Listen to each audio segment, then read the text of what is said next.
Welcome to the Great Indian AI Podcast channel. Today, we're diving deep into a rare neurological condition you might not have heard of. Right. Guillain-Barré syndrome. You know how much we love exploring the complexities of the human body here at the Great Indian AI Podcast channel. Yeah. And today's topic is especially fascinating because it highlights the intricate dance between our immune system and our nervous system. It's true. Guillain-Barré syndrome, or GBS as it's often called, really underscores how a system meant to protect us can sometimes turn against us in unexpected ways. Oh, wow. And while it's a relatively rare condition affecting roughly 2 in 100,000 people annually, understanding GBS can give us all a deeper appreciation for the delicate balance within our own bodies. And that's exactly why we're doing this deep dive today. We'll be uncovering the causes, symptoms, and treatments of GBS, and we'll even explore some of the latest research into its different subtypes. By the end of this episode, you'll have a solid understanding of this complex syndrome, and hopefully walk away with a sense of hope and empowerment. So stick with us here on the Great Indian AI Podcast channel for some truly valuable insights. We'll start by breaking down exactly what Guillain-Barré syndrome is. Imagine this, your immune system, your body's defense force against infections, suddenly mistakes your own peripheral nervous system for an enemy and launches an attack. That's the essence of GBS. This attack leads to rapid onset muscle weakness. And in about 15% of cases, this weakness affects the breathing muscles, making ventilation necessary. Oh, wow. That does sound incredibly frightening. It really emphasizes how serious GBS can be. So how does this all begin? What are the early warning signs that someone might have GBS? Well, it often starts subtly, maybe with numbness or a tingling sensation, often in the legs and arms. Sometimes this is accompanied by pain. Then this tingling or numbness starts to give way to actual weakness in those limbs. So these initial symptoms might be easily dismissed as just a passing thing. Something less serious. Unfortunately, yes. And that's why it's so crucial to pay attention to your body and seek medical attention if you experience any sudden, unexplained weakness or changes in sensation, especially if there's pain involved. It's a good reminder to trust your instincts. But what's happening at a cellular level when the immune system misfires like this? At the core of it is something called molecular mimicry. Molecular mimicry. It's almost like a case of mistaken identity. Think of it this way. Sometimes the proteins of an infection we've had, like a bacterial or viral infection, resemble certain proteins in our nerve cells. The immune system, in its zeal to fight off the infection, ends up creating antibodies that target both the infection and, mistakenly, our own nerves. So the immune system is essentially tricked into attacking the body itself. It's fascinating and terrifying at the same time. You mentioned that the weakness progresses after the initial symptoms. How quickly does that typically happen? The progression varies. Sometimes it takes hours. Sometimes it can take a few weeks for the weakness to reach its peak. Then it typically stabilizes, entering what we call the plateau phase, which can last anywhere from days to months.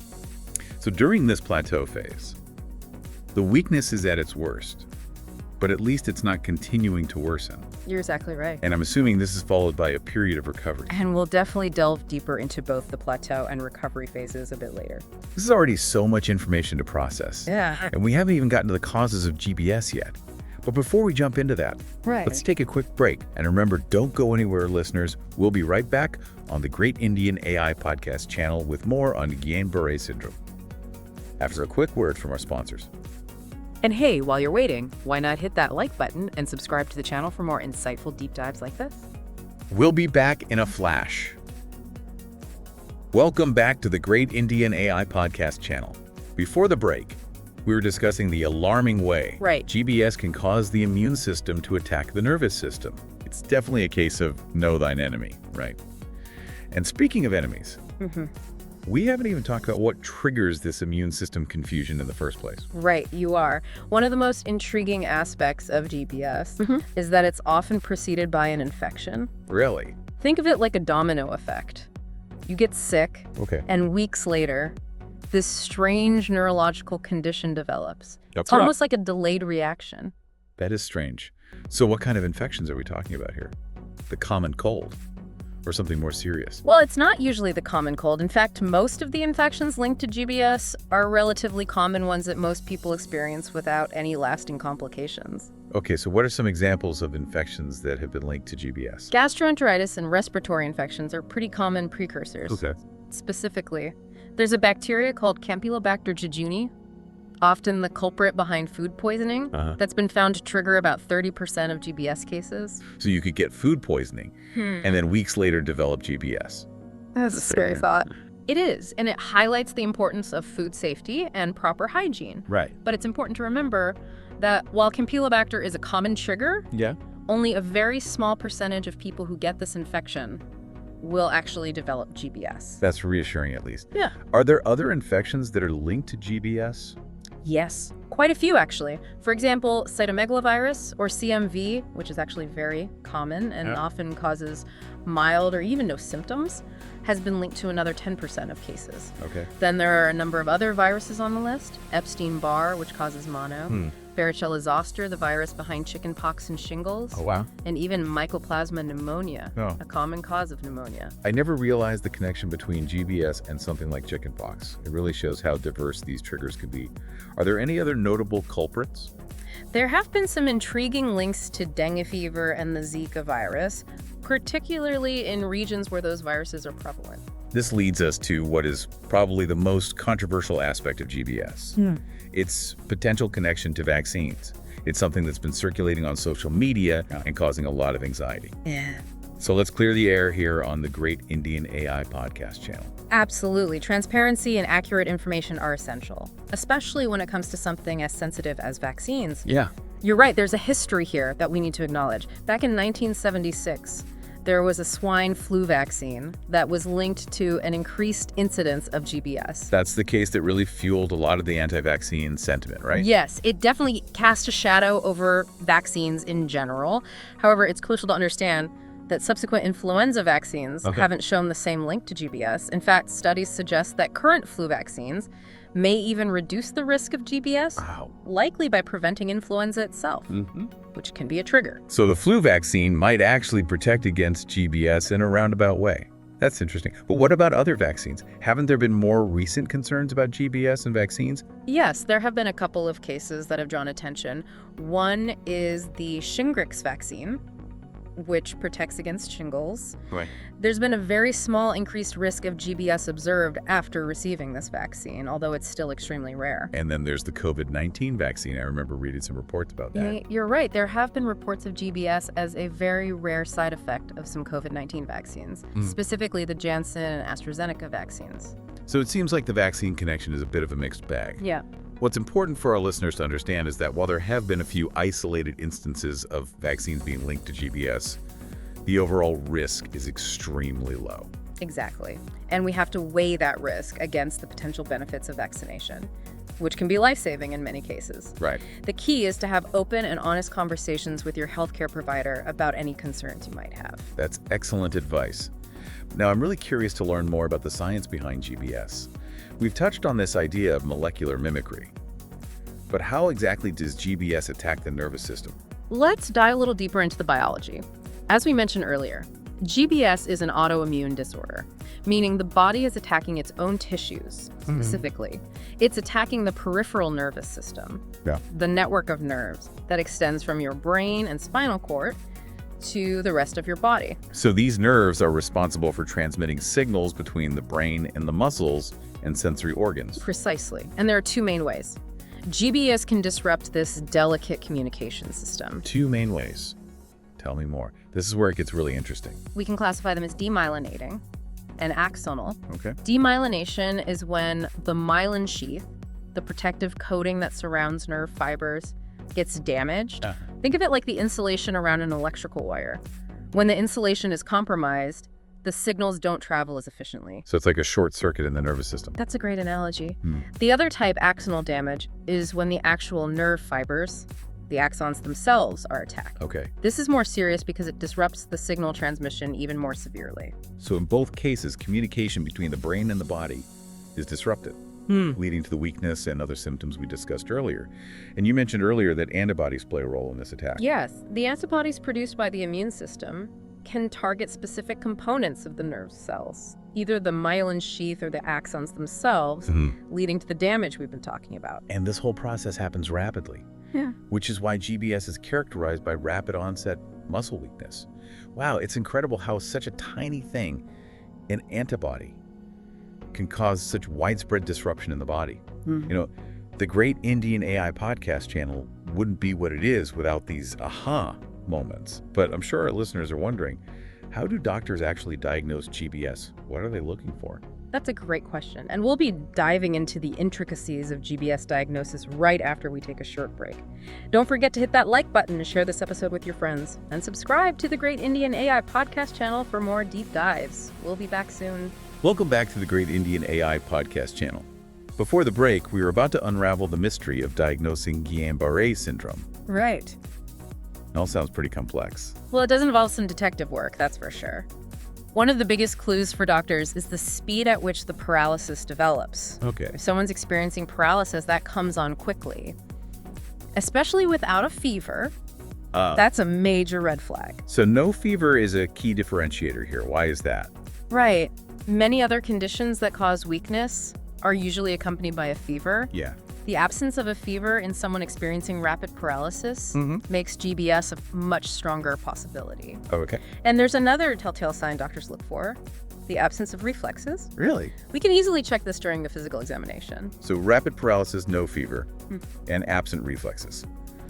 What else helps to clinch the diagnosis? I know you mentioned a lumbar puncture or spinal tap earlier. Okay. Is that a routine part of the diagnostic process? It's a very common procedure when GBS is suspected. A lumbar puncture allows us to analyze the cerebrospinal fluid, which bathes the brain and spinal cord. I know it doesn't sound like the most pleasant experience, but it's a standard procedure and generally safe. So a spinal tap, not exactly a spa treatment, Right. but it provides essential information. Yeah. What are doctors looking for in the cerebrospinal fluid? In GBS, we usually see a specific pattern, elevated protein levels, but a normal white blood cell count. This unique fingerprint helps distinguish GBS from other neurological conditions that might present with similar symptoms. So it's like a chemical clue that points towards GBS. Precisely. And in addition to the lumbar puncture, there's another tool in our diagnostic arsenal, nerve conduction study. Nerve conduction studies, what do those tell us? They measure how well electrical impulses travel through your nerves. In GBS, these studies can show slowing or blockage of nerve signals, confirming nerve damage and helping to differentiate between the various GBS subtypes. You keep mentioning subtypes. Can you elaborate on those a bit more? Absolutely. We touched upon them briefly earlier, but it's worth diving in a bit deeper. Okay. You see, GBS isn't just one single condition, but rather a family of related disorders. So different types of GBS, each with slightly different characteristics. Yes, that's right. For instance, the most common type in Europe and North America is called ADP. ADP. Which stands for Acute Inflammatory Demyelinating Polyradiculone Neuropathy. In simpler terms, this means there's inflammation and damage to the myelin sheath, that protective coating around the nerves. So that's the demyelination you were talking about earlier. Yeah. So an ADP is the myelin that takes the hit, disrupting the signals traveling along the nerves. What about the other types? Another type more prevalent in Asia is called AMAN. AMAN. Or acute motor axonal neuropathy. Instead of attacking the myelin, AMAN directly damages the nerve axons themselves. So a more direct attack on the nerve fibers? That sounds even more serious. It can be, yes. And then there's Miller-Fisher syndrome, which we mentioned earlier. It's considered a variant of GBS and usually involves ataxia. Ataxia. Which is a lack of muscle coordination, along with weakness in the eye muscles. And like the other types, those absent reflexes. So it seems like there's a whole spectrum of GBS, from the more common types like ADP to rarer variations like Miller-Fisher syndrome. You're right. Understanding the specific subtype can guide treatment decisions. Okay. Speaking of treatment, that's probably on the minds of our listeners. Bye-bye. After all this talk of symptoms and diagnosis, what can be done to treat GBS? That's a great question. It's one thing to understand the disease, but knowing there are effective treatments can offer a lot of hope, especially for those affected or their loved ones. So let's talk about treatment options. What does modern medicine have to offer? The good news is that we do have effective treatments for GBS. The two main approaches are intravenous immunoglobulins, or IVIE, and plasmapheresis. Both aim to reduce the immune system's attack on the nervous system, just through different mechanisms. Those sound pretty high-tech. Can you break those down for us? Of course. IVD involves injecting concentrated antibodies from healthy donors into the bloodstream. Okay. Think of it as boosting your defenses with borrowed power. These good antibodies essentially flood your system, outnumbering and neutralizing the harmful ones attacking your nerves. So it's like sending in reinforcements to combat the rogue antibodies. Exactly. Now, plasmapheresis is a different approach. It's like a blood cleaning process. Okay. Your blood is drawn and filtered to remove the harmful antibodies directly. It's sort of like a dialysis machine for your immune system. Interesting. So both treatments aim to disarm the immune system and stop the attack on the nerves, just through different means. Which one is better? Studies have shown that both IVG and plasmapheresis are equally effective when started early in the course of the disease. So early intervention is key here. That seems to be a recurring theme in so many conditions. Absolutely. The sooner treatment begins, the better the chances of a good recovery. Of course, supportive care is vital as well, especially for those experiencing breathing difficulties. Things like respiratory support and pain management are essential to ensure patient comfort and well-being while their body heals. It sounds like a multifaceted approach, addressing both the underlying immune attack and the immediate symptoms. This brings us to the question I'm sure is on everyone's mind. What's the long-term outlook for someone who's had GBS? It all sounds pretty daunting, but is there hope for a full recovery? While GBS can be a very serious condition, majority of people recover well, especially with prompt treatment and dedicated rehabilitation. That's really good to hear. But you mentioned earlier that recovery can be a long process. What does that typically look like? You're right, it's not always a quick fix. The recovery process can take weeks, months, or even years in some cases. Oh, wow. It really varies depending on the severity of the initial attack and individual factors. But even in cases of prolonged recovery, there's always hope. So patience and persistence are key. Absolutely, and this is where rehabilitation therapy comes in.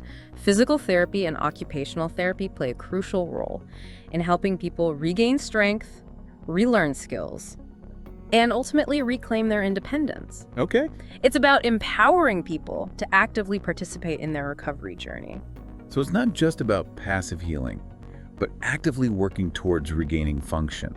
What about long-term complications? Are there lingering effects even after someone has recovered from the initial GBS episode? While most people make a full recovery, about 20% may still have some difficulty walking unassisted 6 months after the initial onset. Some people might experience lingering fatigue or muscle weakness. The good news is that these ongoing challenges can often be managed with continued therapy and support. This has been an incredibly informative deep dive into Guillain-Barré syndrome here on the Great Indian AI podcast channel. We've covered so much ground, from the underlying causes and those tricky symptoms to the diagnostic process and the promising treatment options available.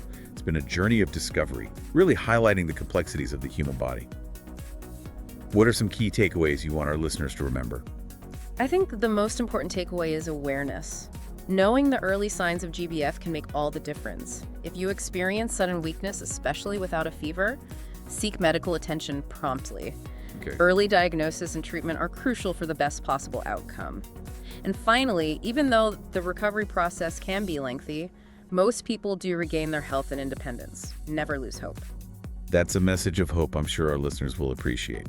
Before we wrap up, is there anything else you find particularly fascinating about GBS? Something that wasn't covered in our sources? We always love those little aha moments here at the Great Indian AI podcast channel. What I find truly remarkable is the potential for the nervous system to repair itself after such a significant immune attack.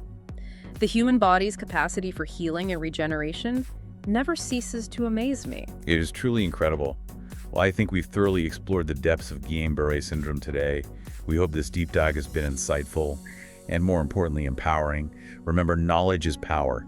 Understanding even rare conditions like GBS can help us navigate the complexities of health and advocate for ourselves and our loved ones. I couldn't agree more. We'd love to hear your thoughts on this deep dive. What surprised you most about GBS? Share your comments below. And before you go, don't forget to like, share, and subscribe to the Great Indian AI podcast channel for more deep dives into fascinating topics. See you next time.